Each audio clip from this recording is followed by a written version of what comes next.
What the f is this? What do you mean closed? I live here!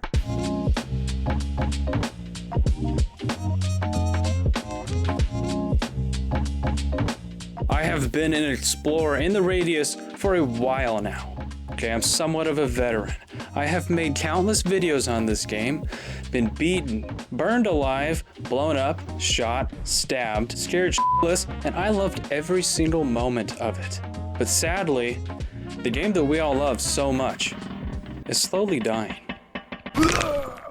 According to the developers, Into the Radius is currently in its final development cycle, which means pretty soon we will no longer be receiving updates for Into the Radius. But, and this is a pretty huge but, even though the original Into the Radius is coming to an end, you guys can expect to see a future so bright that you might as well change your legal name to Stevie Wonder. During this final development cycle for Into the Radius, we're going to be getting two more updates, 2.7 and 2.8. Update 2.7 has been described by the devs as an update that will focus mostly on technical improvements, new collectibles, and refining the game's story. All of the above is pretty exciting news, but I think I can top that, because in the 2.8 update, we are finally going to be getting mod support, which hopefully means we will be able to mod in new features, maps, characters, enemies, weapons, and pretty much anything else people can come up with.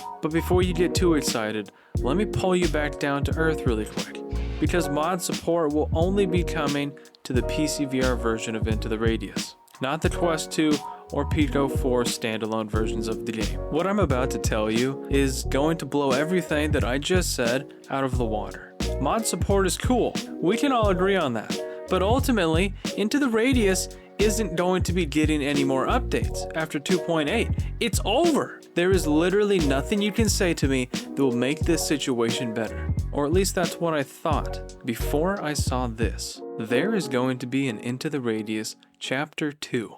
The developers are currently in a pre-production phase and plan on following the same early access development model that was used for the original Into the Radius. I'm curious though, what new features do you guys want to see in the second installment of Into the Radius? Personally, I still want to be able to hunt animals in the next game. Hunting for mutated wildlife would make collecting resources like food way more streamlined, fun, and satisfying.